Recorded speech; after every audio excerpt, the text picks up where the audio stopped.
gravando, filha, não fica na internet. Alô? Olá? Tudo bem, pessoal? Boa noite.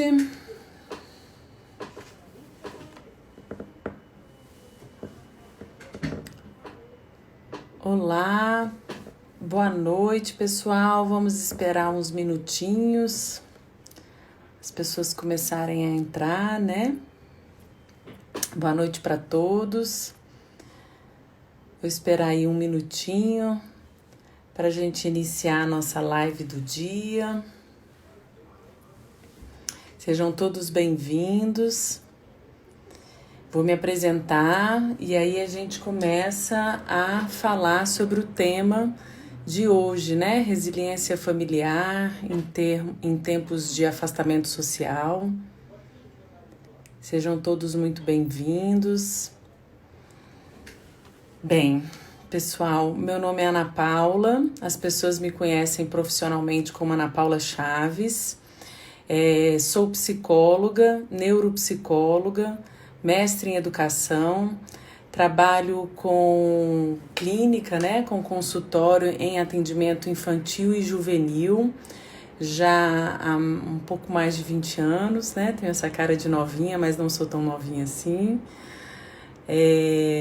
Trabalho com educação, sendo professora e coordenadora pedagógica de curso de pós-graduação, trabalho com formação continuada para professores em várias escolas aqui do DF, de Brasília, trabalho muito com capacitação técnica, formação nessa área de neurociência, de gestão educacional. Então, assim, para mim é um grande prazer estar hoje com vocês.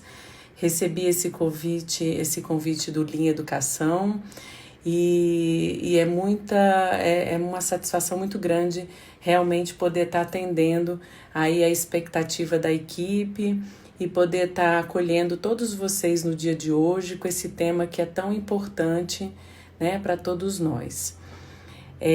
A gente vai falar sobre resiliência familiar em tempos de afastamento social. Vocês estão me ouvindo bem? Eu vou colocar o fone mais interessante, aí eu falo com ele, tá? Acredito que o retorno tá bom, né, pessoal? Eu tô vendo que não tem nenhuma observação nesse sentido, então eu imagino que todos estão... Tá, tudo bem. Já ouvi aqui uma colega dizendo que tá ótimo o som, então vamos continuar, né? Bem, gente, falar sobre resiliência em tempos difíceis como a gente está vivendo, né? É um dos temas assim que mais me mobilizam, né? Eu tenho sentido assim uma procura muito grande das pessoas, não só em consultório, na orientação com os pais, com os próprios jovens, né? E crianças que eu atendo. Eu percebo que a gente trabalhar essa habilidade, que é a resiliência, ela se torna assim muito importante de uma maneira geral, sobretudo nos dias de hoje, que a gente tem vivido em função de tantas contingências por conta da pandemia, né, que a gente está vivendo, por conta desses dias de afastamento social para uns, isolamento social para outros, né? Então, vamos falar um pouquinho sobre isso, sobre resiliência, sobre todas as emoções que envolvem, né, essa habilidade que precisamos desenvolver nesses tempos. E o que eu quero combinar com vocês? Eu vou me organizar aqui no tempo para quando faltar mais ou menos 10 minutinhos para o final da live. A live tem aí uma duração de 50 minutos, 1 hora. Eu vou me organizar para quando estiver próximo do término, a gente poder abrir para as perguntas. Aí vocês vão colocando aí, né, as perguntas nesse espaço de comentários, que aí eu vou tentando captar isso daí mais para o final. Porque agora eu confesso para vocês que eu não vou ficar observando as perguntas que vocês estão fazendo nesse momento, tá? Quando a gente fala de resiliência, a gente pensa muito num conceito da física. A resiliência, ela é uma habilidade que a gente tem em saber lidar com situações adversas, com situações, com dificuldades, obstáculos que normalmente interferem na nossa emoção, né?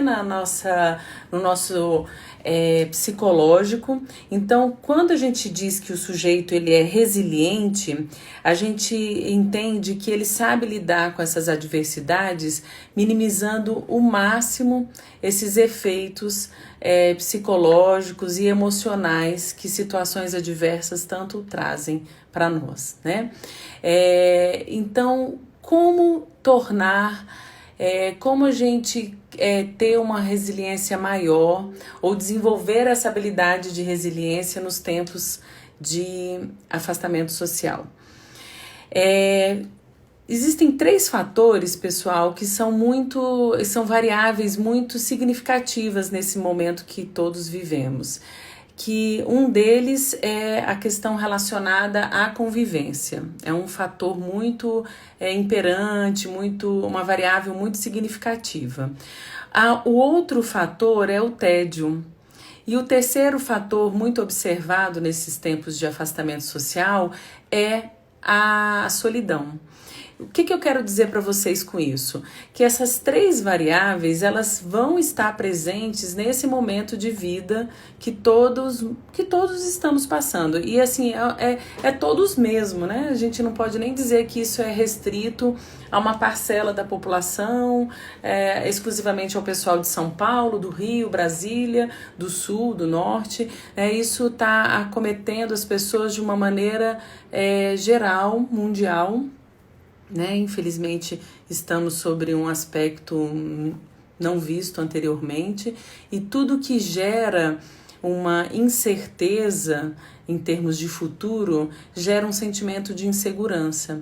E aí a gente acaba vendo de forma muito patente essas 3 variáveis que eu mencionei para vocês, muito presentes no momento de afastamento social, que são convivência, o tédio e a solidão. Bem, o que a gente tem com relação à convivência? A gente tem, pessoal, uma exacerbação de todas as emoções que nós, como seres humanos, temos diante de uma convivência que acaba sendo muito próxima nesse período. Então, assim, não é que você nunca morou com seu pai, ou com a sua mãe, ou de repente com seu companheiro ou companheira, mas a convivência ela fica tão mais próxima em tempos de afastamento social que a gente aprende, às vezes a duras penas, né, a lidar com várias facetas dessa convivência muito intensa e que acaba gerando uma série de reações não muito agradáveis, né?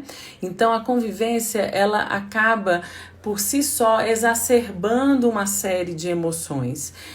Não é que essas emoções não existiam, elas sempre existiam, né? Elas sempre estavam ali presentes.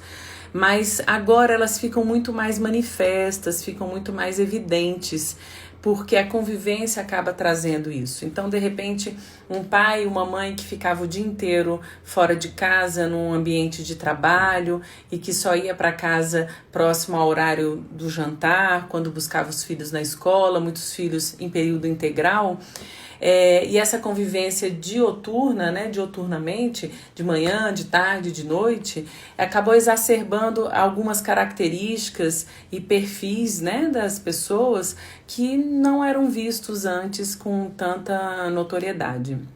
Então, essa convivência, ela é um dos fatores, esse fator que é a convivência, é um dos fatores que mais justificam a exacerbação das emoções nesse período, né? E quando a gente fala de resiliência, a gente está falando da capacidade, né, de lidar com esses obstáculos, com essas adversidades, e uma adversidade muito presente para que a gente treine a resiliência é exatamente a questão da emoção exacerbada que a convivência acaba gerando. E qual a emoção que a gente vê mais forte, mais significativa nesse momento de isolamento social, de afastamento social, é a ansiedade, né? E eu costumo dizer para os meus pacientes, alunos, né, que a ansiedade ela é uma emoção muito boa, é uma emoção que ela existe para preservar a nossa vida. Então ela tem um significado, ela tem um sentido de preservação de vida. O que acontece que ela rompe esse sentido de funcionabilidade é quando ela começa a ficar extremamente exacerbada, né? Eu vou explicar para vocês por que ela é uma boa emoção. Normalmente, quando a gente está ansioso, é porque a gente está antecipando, né, um evento futuro, por isso que a gente está antecipando, né, um evento que é ameaçador para a gente. Então a gente acaba tendo uma reação ansiosa, que é a antecipação desse evento, até para uma forma de proteção, de preparo, de controle, de autocontrole, para que a gente possa enfrentar essa situação ameaçadora. Então, como por exemplo, a gente precisa atravessar a rua. E aí a gente faz um cálculo da distância do carro até você, para que você de repente apresse o seu passo e não seja atropelado, né? Não seja atropelado. Então, essa descarga de energia que o corpo, que o cérebro manda, né, para que o corpo acelere, receba uma descarga de adrenalina, acelere o passo, corra ao atravessar uma rua, por exemplo, como eu estou dando para vocês esse exemplo, isso é uma forma de defesa do corpo para sua sobrevivência, para a preservação da sua vida. Então, quando a gente está diante de um evento ameaçador, que você consegue ter o controle dele, você tem uma descarga ansiógena, né, que é para sua autopreservação. Por isso que eu digo para vocês que a ansiedade é uma emoção positiva, é uma emoção de preservação, é uma emoção funcional que a gente chama em psicologia. Mas existe uma linha muito tênue entre o que é funcional e o que começa a ser disfuncional, né? Então, quando a gente começa a perder o controle, né, da situação, a ponto da gente não conseguir minimamente vislumbrar uma saída para uma situação futura que é ameaçadora, aí a gente começa a ser encharcado de uma série de substâncias químicas que o nosso cérebro, né, descarrega por um comando de pensamento nosso, que acaba gerando muito desconforto. Normalmente essas emoções esses pensamentos, eles estão muito associados a eu não vou dar conta, né? Eu não vou conseguir, como que eu vou sair dessa situação? Então esses pensamentos acabam fazendo uma descarga de cortisol, de hormônio de estresse, fazem uma descarga muito dúbia, né? O cérebro, ele não entende direito a informação. Ele não compreende se é para você soltar adrenalina ou cortisol. É estressante ou é de fuga? Então fica uma situação muito confusa dentro do cérebro. E aí a reação fisiológica que isso gera no nosso organismo é exatamente a de estagnação, de grande desconforto. Então, atitudes, assim, ações que são extremamente normais no nosso cotidiano, no nosso dia a dia, como por exemplo, acordar para ir trabalhar, desenvolver um planejamento que você tenha minimamente pensado em fazer, parece que é uma coisa muito grandiosa, muito difícil, e coisas que você sempre teve uma atuação muito boa e tranquila sobre isso.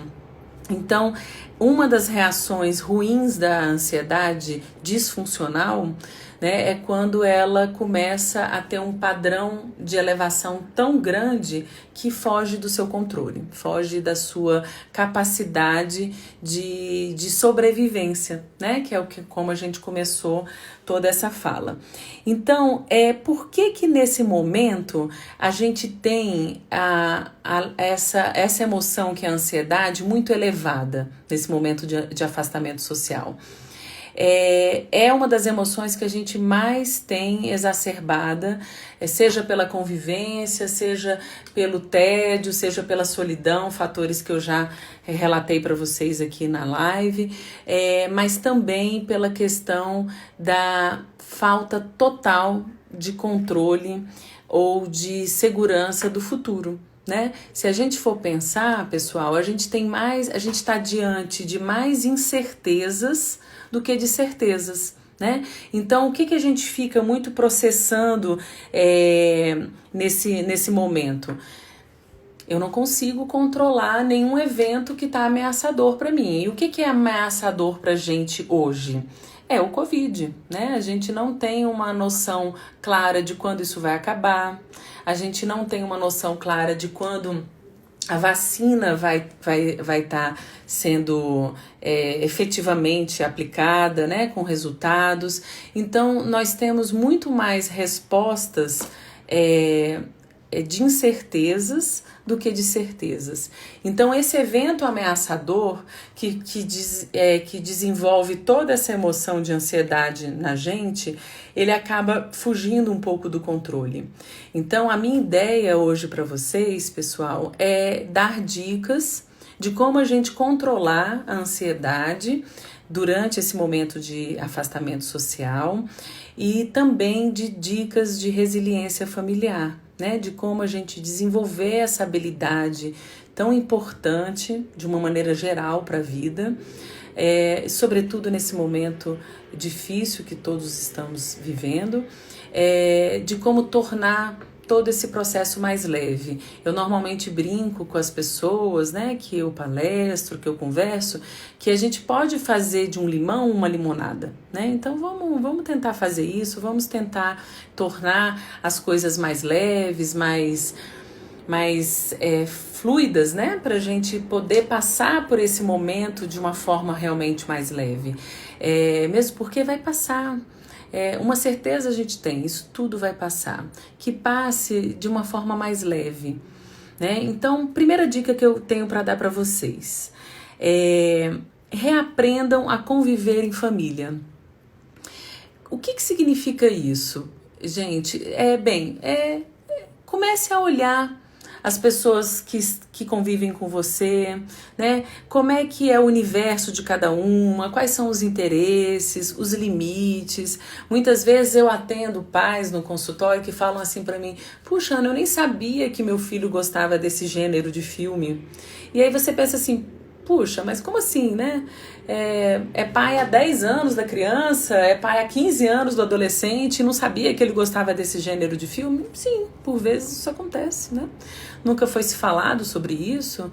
Então, assim, aproveita esse momento para um reconhecimento familiar, para um reconhecimento dos membros dessa família, né? Qual é o perfil de cada um, qual o interesse de cada um, como é que é esse universo que cada um tá. Por vezes eu vejo que as famílias acabam se isolando dentro do mesmo espaço, que é o ambiente familiar, seja um apartamento, uma casa, enfim, né? Acabam se isolando cada um no seu quadrado. Então, cada um fica num quarto e às vezes nem se sabe o que se passa naquele universo, daquele quadradinho, daquele quarto. Então, a ideia é a gente realmente penetrar nesses ambientes, reaprender, né? Conviver de uma forma saudável. Então, uma dica que eu dou para vocês dentro desse aprendizado de reconhecimento familiar é que vocês procurem fazer planejamentos, né, atividades em conjunto. Então, de repente, assistir um filme que agrade a todos, uma série, né, faz uma maratona aí bacana de série, de repente elejam um personagem que a família goste e aí assista. Uma coisa bacana que eu vi que uma família que eu atendo fez, eles montaram um quebra-cabeça em conjunto, né? Então esse quebra-cabeça que tem 1.000 peças, 5.000 peças, e aí eles fizeram um quadro bem bacana, colocaram numa moldura, e aí é aquela coisa assim, flores de uma quarentena, né? Então, assim, frutos de uma quarentena. O que a gente pode dizer de divisor de águas, né? O quanto que isso uniu as famílias. Eu costumo dizer para as pessoas que eu faço essas lives, foi feita uma pesquisa num aplicativo chamado Dynamo. E essa pesquisa foi feita com crianças dos Estados Unidos, do Brasil e de Israel. Crianças de uma faixa etária de 8 a 12 anos. E foram feitas várias perguntas, mas uma especialmente chamou muito a atenção dos pesquisadores, né? Foi com relação a se elas estavam se sentindo felizes durante esse período de quarentena, de afastamento social. E 66,8% dessas crianças, pessoal, responderam que sim, que estavam felizes. E quando o entrevistador perguntou por quê, né, que você atribui essa felicidade, a resposta foi porque eu tô com papai e mamãe em casa. Então, às vezes, a gente deixa de olhar, né, de curtir um momento que muitas vezes é único na vida dos nossos pequenos, dos nossos adolescentes e maiores, né, adultos jovens, porque a gente está tão linkado num problema que por vezes não está na nossa mão a solução. E a gente precisa confiar no outro, na solução de problemas que não está sobre o nosso controle. Aí já vai a primeira dica para um controle de ansiedade. E a gente fica aí nessa situação que você nem vive o amanhã e nem vive o hoje, né? Então, assim, planejar momentos em conjunto, levando em consideração que são momentos únicos, né? Quantas vezes a gente não olha os nossos filhos, hoje já grandes, para quem é pai de adolescente ou de jovem adulto, e fala assim, puxa vida, outro dia ele cabia no meu colo, né? Isso às vezes a gente se pega pensando até com as crianças que a gente tem como filhos. Então, assim, aproveitem os momentos, tá? A gente vai, felizmente, se lembrar disso, contando como uma grande experiência da nossa vida. Então, não percam essa oportunidade.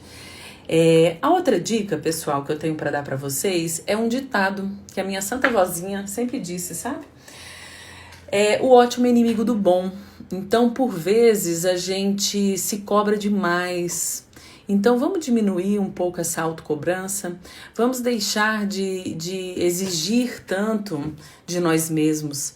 Então, assim, não fique querendo ser um recreador 24 horas por dia, né? A criança, ela precisa também conviver com o tédio, né? Lembra que eu falei para vocês que um dos fatores muito presentes no afastamento social é o tédio? Então, nós adultos passamos por vários momentos de tédio. Quantas vezes a gente não se pega pensando assim, puxa, que tédio, queria poder ter a liberdade de sair, de ir para um restaurante, de encontrar um casal de amigos ou encontrar amigos, né? Enfim, mas a gente tá sobre contingências, então a gente acaba aprendendo a lidar com esse tédio. E a gente precisa proporcionar isso para as crianças também. Eu tenho muitos pais que falam assim, ficam assim, exauridos, numa estafa mental enorme, no sentido assim, eu não sei mais o que fazer com essa criança, eu não sei mais como entretê-la, não sei mais que tipo de atividade eu posso fazer. Calma, pessoal. Quem disse que a gente precisa estar entretendo criança 24 horas por dia? Isso é impossível, né? A gente tem as rotinas da casa, a gente tem as rotinas pessoais aí, né? Pessoal de cada um aqui, a gente tem a rotina da família e a gente tem os momentos de individualidade mesmo, individualidade a dois, individualidade em família. Então, o ócio, por vezes, ele é muito criativo, né? Então a gente precisa favorecer esses momentos que a criança construa dentro do ócio, que ela aprende a lidar também com o tédio, né? Quando a gente resolve tudo por ela, a gente tira todo o ônus até da produtividade da própria criança. Então deixemos, né, que as nossas crianças produzam dentro do tédio, dentro do ócio. Tá? Então, vamos sair desse lugar de que eu tenho que fazer tudo e da melhor maneira possível, porque o ótimo é inimigo do bom, né? E por vezes, procurando o melhor, a gente deixa de ver o bom que está ali na sua frente, tá? Então, assim, uma dica é essa, que a gente tente realmente dar o seu melhor, porém aceitando o próprio limite. Cada um aqui tem o seu limite. A gente tem um limite de horário, a gente tem um limite de tempo que eu falo, né? A gente tem um limite relacionado o nosso próprio recurso cognitivo e até material. Então, assim, respeite o seu próprio limite. Faça o que você tem de melhor, mas dentro do seu limite. Porque o ótimo é inimigo do bom, tá bom? Então, essa é a segunda dica que eu tenho para dar para todos vocês. Uma outra dica, pessoal, é falar abertamente sobre as suas emoções, sobre o que está acontecendo, né? Alguns pais falam assim para mim: puxa, Ana, essa criança não fala nada, meu filho é tão difícil de falar o que sente, às vezes eu tiro a torno as coisas do meu filho, principalmente quando a gente tem assim pais pais de adolescentes, né? Então eu escuto muito isso em consultório, muito isso em orientação com os pais. E o que eu tenho para falar para vocês nesse sentido? Nós somos modelos de aprendizado, né? Isso é uma coisa assim que é líquida e certa, tá, pessoal? Em educação de filhos, não existe essa história de faça o que eu falo, mas não faça o que eu faço. Não existe. A gente é modelo de educação. Então, se você quer dar bom exemplo, seja um exemplo bom para o seu filho, né? Então, assim, como que a gente pode ensinar um filho a não gritar, a não ser desrespeitoso, se você faz dessa forma em casa? Se você trata os seus pares dessa maneira? Então, assim, isso fica printado na cabecinha da criança, do adolescente, vai se perpetuando, né? A proporção que ele vai amadurecendo e crescendo. Então, a ideia é que se a gente quer ouvir sobre a emoção dos nossos filhos, então vamos falar sobre a nossa emoção também. Não é vergonha nenhuma dizer para uma criança, dizer para um adolescente que você também está com medo de tudo isso, né? Então alguns pais falam assim para mim: não, eu não posso fraquejar, eu não posso dizer que eu tô com medo pro meu filho, porque que exemplo eu vou estar dando? Você vai estar dando um exemplo que você é ser humano, né? Que você tá tão preocupado quanto ele, mas que você também tá confiante em quem tá comandando as coisas para que tudo dê certo. Então, nós adultos somos continente para as crianças, somos continente para os adolescentes. A gente precisa passar uma mensagem positiva, uma mensagem assertiva nesse sentido. Então, o que adianta você não falar das suas emoções, demonstrar uma falsa segurança e negar uma percepção do seu filho? Porque criança percebe, ela capta quando o pai está realmente seguro, quando ele está com dúvida, quando ele está de repente se sentindo ameaçado ou com medo, né? Então, assim, não precisa entrar nesse lugar, pessoal. O interessante é que você fale abertamente. E Ana, como é que a gente deve falar abertamente? Você começa a puxar o assunto? Não. Sempre a gente orienta que deixe as perguntas virem. Se essas perguntas não estão vindo, então você toque no assunto. Você aproveita um momento que está sendo discutido, o afastamento social, por exemplo, né? E aí você fala: puxa, eu também tô tão ansioso que tudo isso acabe, mas eu tô confiante, porque existem pessoas que são muito capacitadas, que estão cuidando disso, existem pesquisadores que estão indo atrás de uma vacina. Então são essas dicas que eu tenho para dar para vocês e que vocês podem usar nessa conversa com os filhos. Sentir o humor da casa é muito importante, porque se a gente sente que o humor da casa tá triste, tá melancólico, ou então tá um humor assim muito pessimista, então assim, vamos alegrar, vamos movimentar, vamos trazer palavras de esperança, vamos trazer para essa família exemplos de que nós como família já passamos por situações difíceis anteriormente e conseguimos superar. Então dessa vez a gente também vai conseguir superar. Então são essas dicas, pessoal, que a gente pode estar fazendo no nosso dia a dia para trabalhar não só a resiliência, mas a ansiedade familiar e a ansiedade de cada membro dessa família, né? Uma coisa muito importante dentro dessa fala aberta sobre emoções é a gente contextualizar a linguagem para a idade da criança. Não adianta a gente ficar falando de uma forma muito técnica com criança muito pequena. E quando eu falo criança muito pequena, pessoal, eu estou me referindo com as crianças até 6 anos de idade, porque elas também chegam perguntando. Aliás, essas crianças nessa faixa de idade ali, de 3 a 6 anos, elas têm um universo extremamente fantasioso na mente. Então elas ficam assim pensando que o papai e a mamãe vai sair para trabalhar e pode voltar e tá contaminado. Eles ficam achando que se o papai e a mamãe pegar alguma doença pode ser o Covid e que pode morrer. Então eles têm muitas fantasias na cabecinha deles. Assim, essas fantasias existem também no sentido contrário. Então, por exemplo, é sabido, a gente orienta muito as crianças, hoje em dia mais do que nunca, né? A questão do uso das máscaras. Então, muitas crianças, elas não compreendem cognitivamente por que elas estão usando aquela máscara. E eu vejo alguns adultos dizendo assim, tem que usar máscara e pronto, acabou. Gente, se ela tá perguntando, se ela tá questionando, não custa nada, né? A gente dá essa resposta. Então, o ideal é você falar, explicar, olha, filho, filha, né? Contextualizando sempre a linguagem.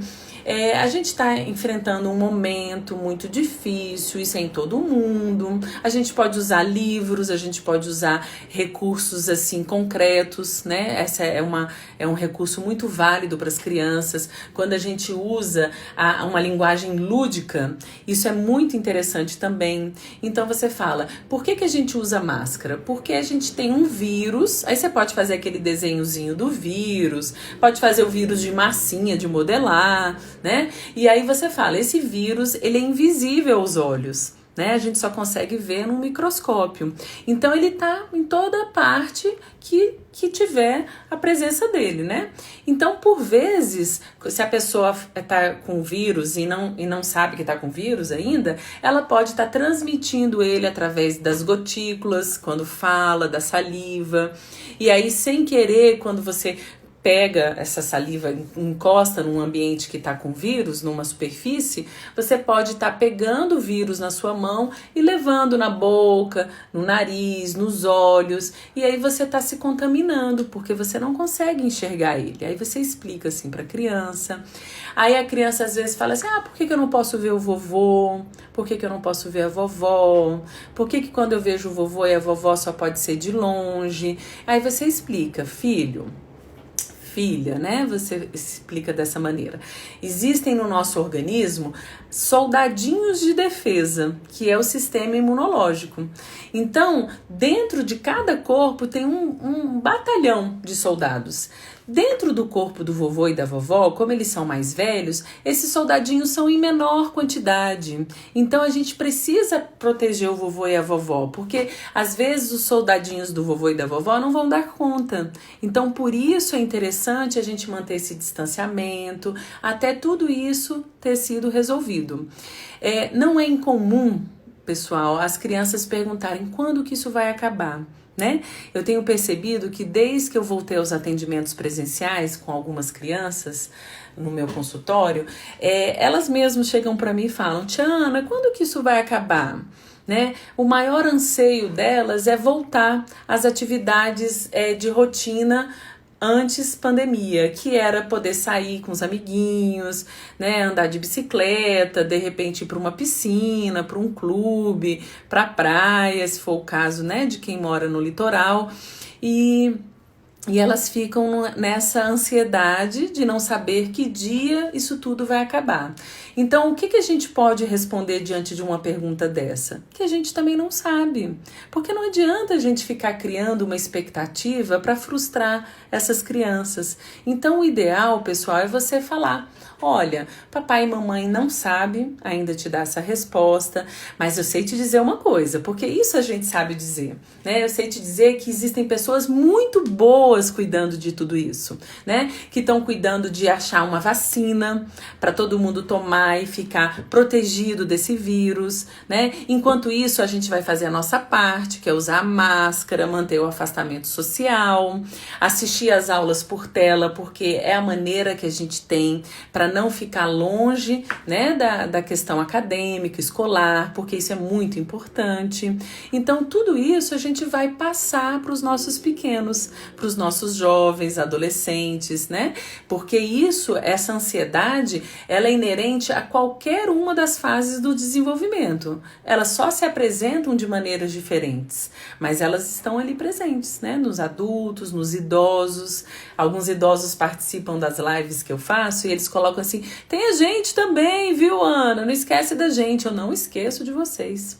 Eu sei direitinho que está sendo muito difícil para todos nós, né? Principalmente quando as pessoas idosas ficam sem qualquer contato social em função de serem um grupo de risco, né? Então, assim, falar de forma aberta, trazer à criança esse pertencimento, olha, estamos juntos nesse barco, né? Você não está sozinho, passar essa segurança de que você está seguro diante da situação, mesmo sem termos um controle, né, antecipatório de tudo isso, mas assim, a sua segurança é fundamental para que a criança, para que o adolescente se sinta seguro também, né? Então, às vezes eu vejo os pais assim: nossa, como é que a gente vai voltar para a sala de aula?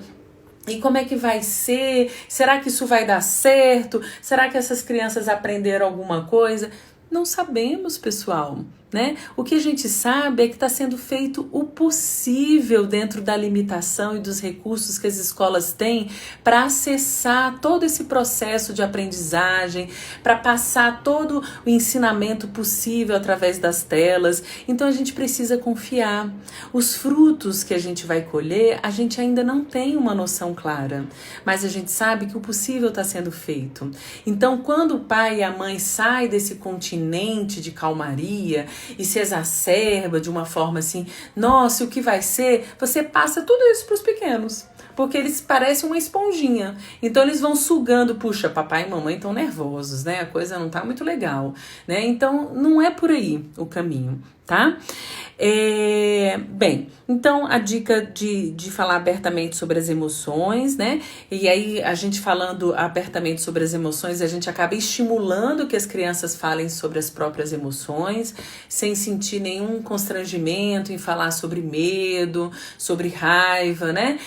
Tem uma criancinha que tá bem famosa aí nas redes sociais, eu não sei o nome da criança, mas é uma menininha muito fofinha, que tem muitos compartilhamentos de vídeo dela, e ela é muito autêntica, né? Ela tem assim, uma genuinidade assim, muito própria, assim, e ela fala assim: eu tenho raiva desse coronavírus, né? E é isso, a gente tem raiva, assim, né? A gente tem o direito de ter raiva de tudo isso que a gente está vivendo, a gente tem o direito de ficar triste, de ficar saudoso, a gente só não tem o direito, né, de desaguar essa raiva destratando o outro, né? A gente não tem esse direito. A gente tem o direito de sentir a raiva, mas de trabalhar essa emoção dentro da gente. Se tiver muito difícil, procure ajuda especializada, procure ajuda de um psicólogo, de um médico, de algum amigo.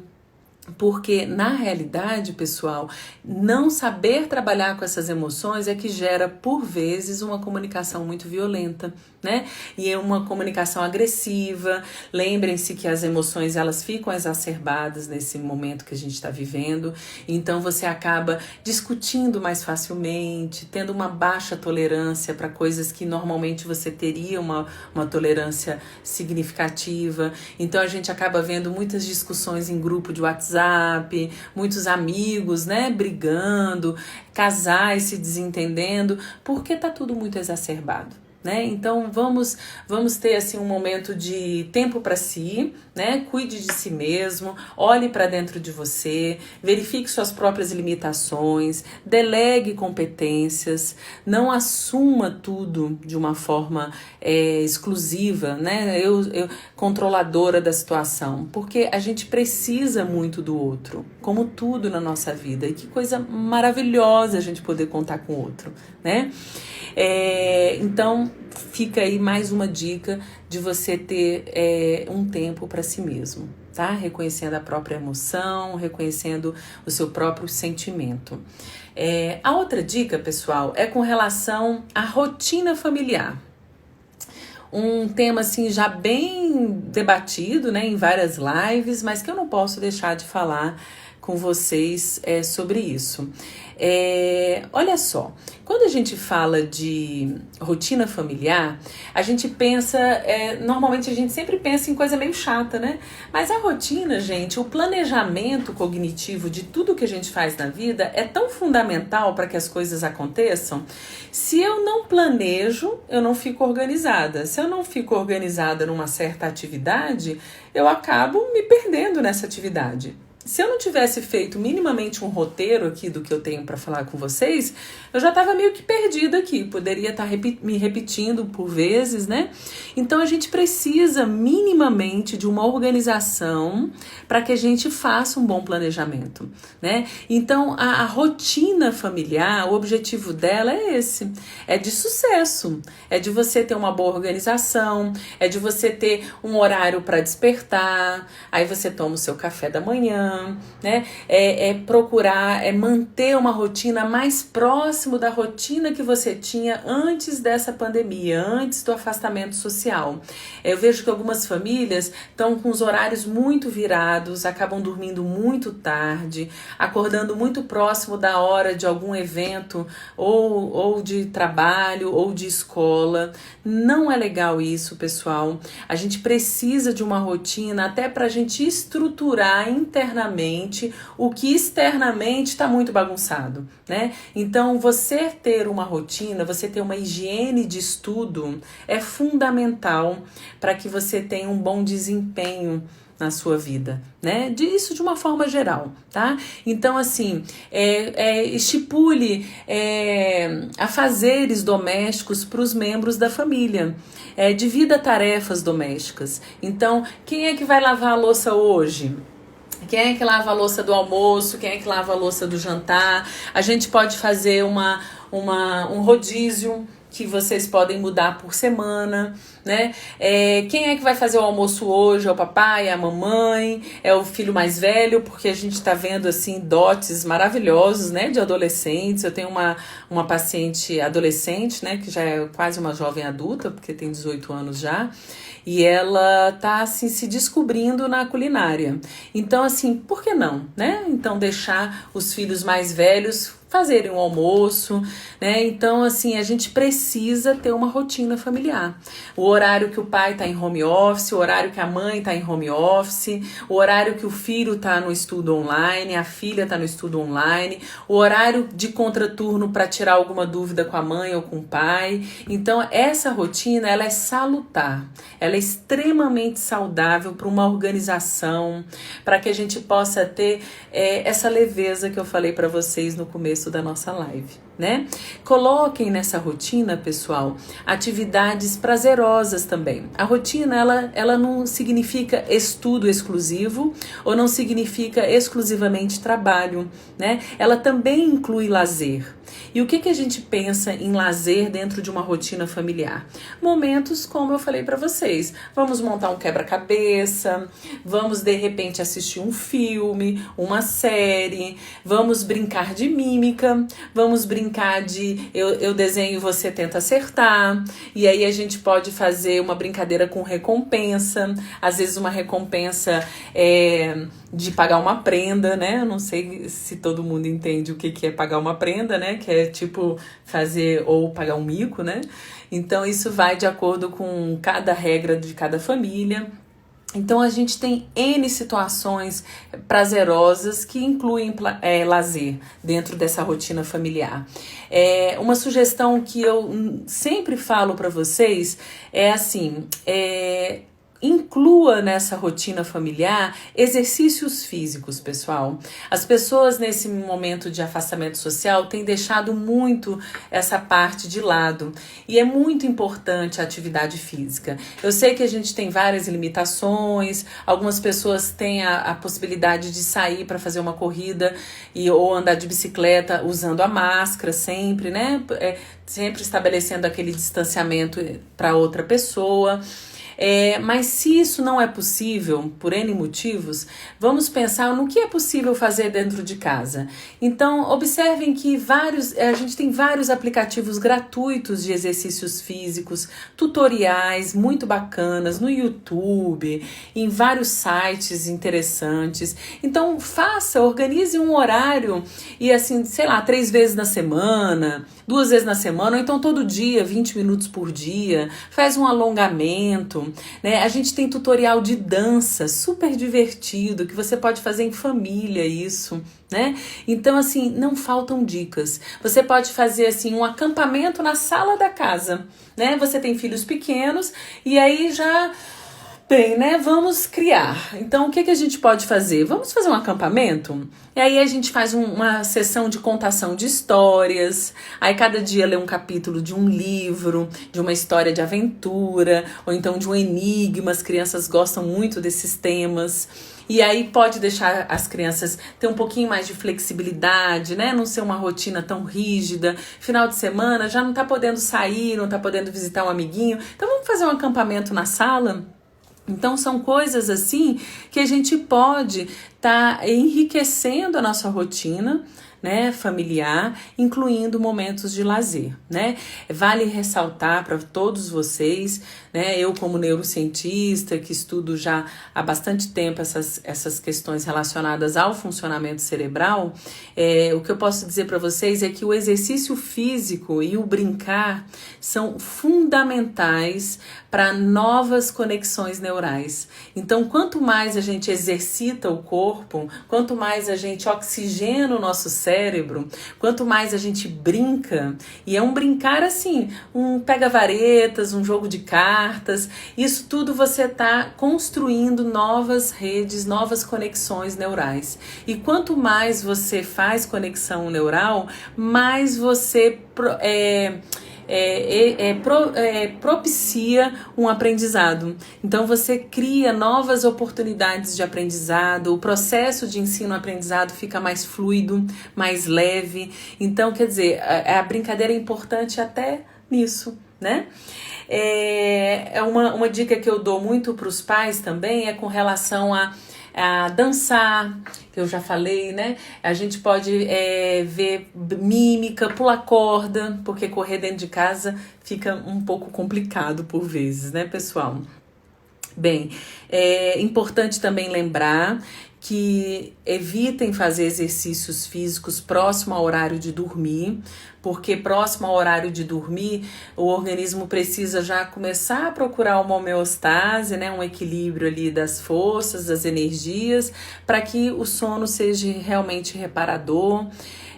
O sono, pessoal, é um regulador natural da atenção e do humor, né? Então a gente precisa ter uma boa noite de sono, a gente precisa ter uma higiene de sono. Por isso a importância da rotina familiar.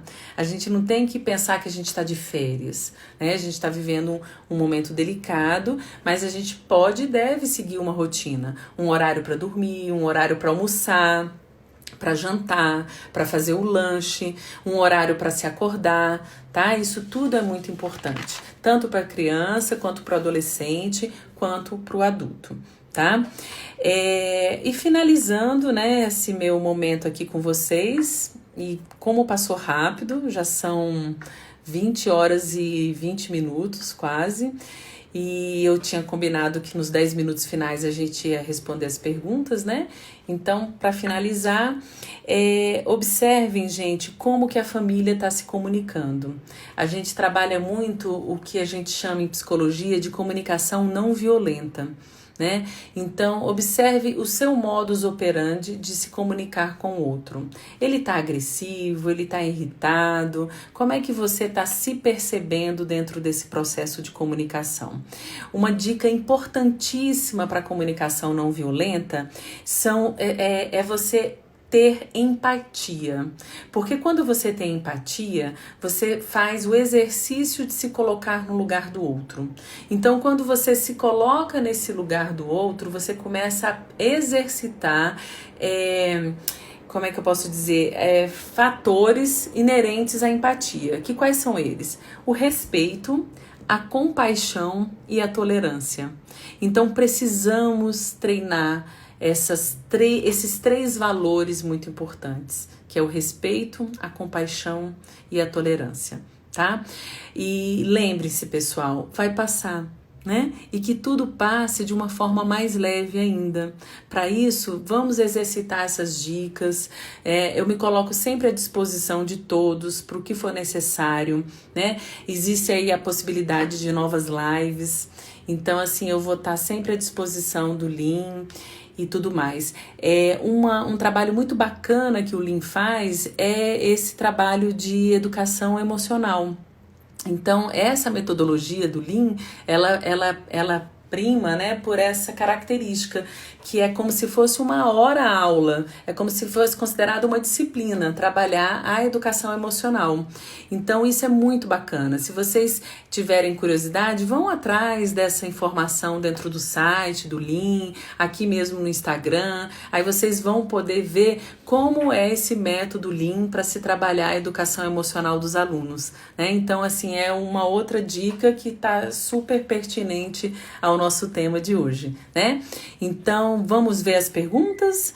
Eu pude ver algumas assim subindo. Deixa eu ver se eu consigo aqui acessar para poder, né? Aqui a Cíntia está falando de meditação. Realmente, Cíntia, é uma dica muito bacana, meditação, para quem consegue, né? Eu tenho algumas pessoas que falam assim para mim: Ana, eu não consigo meditar. Existem vários tutoriais, pessoal, na internet, no YouTube, ensinando meditação guiada. Para quem é iniciante, é uma boa dica, né? A gente tem meditação, inclusive, para criança, para adolescentes. Então, tem umas coisas muito, muito interessantes que a gente vê nessa questão de meditação, tá? A Celina tá dizendo que a neta dela faz doces maravilhosos. Eu imagino, viu, Celina? Algumas pessoas elogiando aqui, né, a questão da live. Que bom, eu fico feliz de vocês estarem gostando. A Iana, eu acho, não sei se é Iana ou Lana. Ana, o que eu faço para lutar com os meus impulsos que geram arrependimentos? Boa pergunta, viu, Lana? Ouvi esses dias e passei a adotar autoempatia. Essa é uma técnica muito interessante que você começa a se perceber dentro do processo de comunicação com o outro, que é a autoempatia. Muito bacana isso daí, viu, Cristiane? Lana, olha só.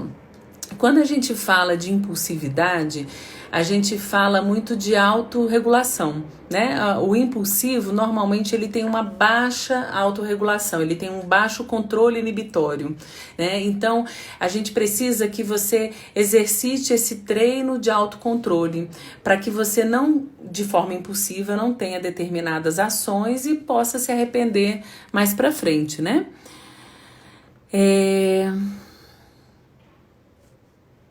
Sim, concordo, Valéria. Valéria Gomide está dizendo aqui que é preciso ter muita paciência com os professores. A gente precisa não só ter paciência com os professores, que eu nem gosto muito de usar esse termo, porque fica parecendo que eles geram impaciência e não é por aí, né? A gente precisa ter tolerância, né?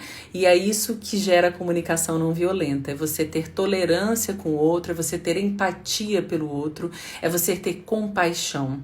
Existe uma diferença muito grande, pessoal, entre compaixão e piedade. Quando você tem piedade pelo outro, você enxerga ele pequeno, então você não dá a linha de ação para ele, porque você sempre acha que ele não é capaz, porque ele é muito pequeno para agir. Quando você tem compaixão, é porque você se coloca no lugar dele e consegue minimamente sentir ou imaginar o que ele possa estar passando. Não está sendo fácil. Não está sendo fácil para os professores, não está sendo fácil para os pais que estão em casa tendo que fiscalizar o acesso dos filhos às telas, né, para o ensino online. A gente compreende tudo isso. Mas se a gente ficar nesse momento de pouca compaixão ou de zero empatia, a situação só tende a piorar, né? Minha mãe aqui, beijo, mãe. Deixa eu ver se temos mais alguma pergunta. Algumas pessoas me cumprimentando. Eu acho que ficamos por aqui, né, pessoal? Momento que as crianças estão aprendendo a respeitar o tempo dos pais que estão em home, os pais aprendendo a ter paciência com os filhos. Verdade, Elizabeth, é por aí mesmo. É um momento de grande ensinamento para todo mundo, né? Que está envolvido nisso tudo, fazer uma rotina para as crianças, isso mesmo, é um amadurecimento para todos. É impressionante como as crianças se adaptam rápido, é impressionante mesmo, Alexandre. Eu inclusive tenho visto crianças que entraram na escola, porque isso tudo aconteceu no início de março, né? Então a gente estava no início do ano letivo, crianças que estavam entrando na alfabetização e hoje estão alfabetizadas em tela. Então chega a ser emocionante quando a gente vê que uma criança, com a mediação do professor, né, ele foi alfabetizado em tela. Então, assim, é uma coisa muito linda. A capacidade de construção, de ensinamento, de aprendizado é magnífica, né? Bem, pessoal, eu vou ter que encerrar, porque senão eu perco a oportunidade de gravar. Quero deixar registrado que a live vai ficar gravada no canal do Lean. Então, qualquer coisa, vocês vão ter o meu contato lá com o pessoal do Lean e no meu Instagram, Ana Paula Rabelo Chaves, tá bom? Um beijo grande a todos, um forte abraço e a mensagem de que vai passar.